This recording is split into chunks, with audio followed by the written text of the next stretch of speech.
Criminal breach of trust section 405 of IPC में बता रखा है क्रिमिनल ब्रीच ऑफ ट्रस्ट। तो इसमें क्या होता है, कोई भी पर्सन जिसको प्रॉपर्टी बिलोंग करती है वो कन्फर करता है उस प्रॉपर्टी को या डोमिनियन को ओवर टू अनदर पीपल। अब यहाँ पे जिस पर्सन को वो कन्फर करता है ना, वो पर्सन ऑफेंडर डिसऑनेस्टली मिसअप्रोप्रिएट कर लेता है, कन्वर्ट कर लेता है उस लैंड को फॉर हिज ओन यूज, ठीक है।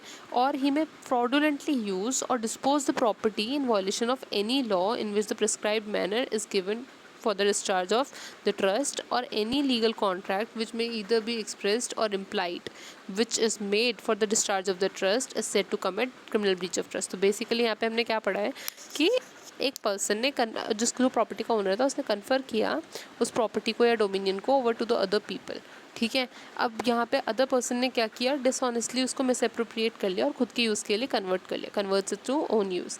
अब यहाँ पे वो फ्रॉडुलेंटली या फिर उसने क्या किया, डिस्पोज कर दिया उस प्रॉपर्टी को इन वॉयलेशन टू द लॉ जो प्रेस्क्राइब था for the discharge of trust, ठीक है।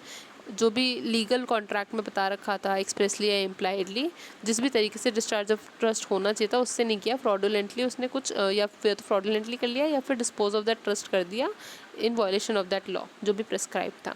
तो यहाँ पे हम मानेंगे कि उसने क्या किया है, कमिट किया है क्रिमिनल ब्रीच ऑफ ट्रस्ट। अब इलस्ट्रेशन क्या है इसका, वाई एक एग्जीक्यूटर था विल का, तो Y was the executor of a will of the deceased person.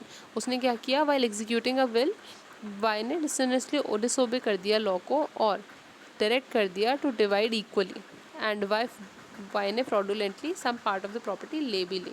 तो हेयर जो वाई ने किया है वो है क्रिमिनल ब्रीच ऑफ ट्रस्ट।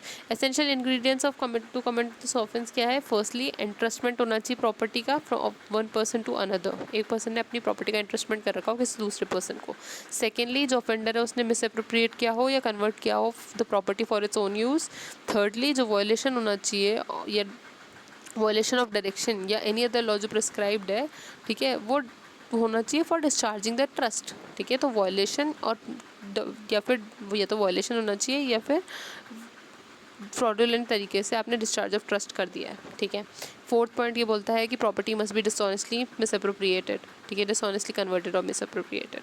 तो हमने 4 एसेंशियल्स क्या पढ़े of criminal breach of trust. सबसे पहला इंटरेस्टमेंट होना चाहिए वो एक पर्सन की प्रॉपर्टी का दूसरे पर्सन पे। सेकेंडली मिसअप्रोप्रिएट करना चाहिए ऑफेंडर ने उस प्रॉपर्टी को for its own use. Thirdly जो वॉयलेशन होना चाहिए ऑफ द डायरेक्शन, जो भी डायरेक्शन दी गई थी प्रेस्क्राइब्ड मैनर में डिस्चार्ज करने के लिए ट्रस्ट को, उसका वॉयलेशन होना चाहिए।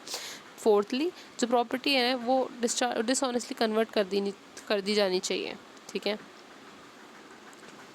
अब यहाँ पे केस था Shiv Sagar Tiwari versus Union of India, जिस केस में सुप्रीम कोर्ट ने हेल्ड किया कि है ना जो मिनिस्टर होल्ड करता है position of a trustee in respect of the public policy property, तो उसकी ड्यूटी होती है कि वो डील करे with just in fair manner की पब्लिक की विद द पब्लिक प्रॉपर्टी, ठीक है। जो भी मिनिस्टर होता है जो पोजीशन होल्ड करता है trustee in with respect to public property, तो उसकी एक ड्यूटी होती है कि वो फेयर और जस्ट मैनर में डील करे उस पब्लिक प्रॉपर्टी के साथ।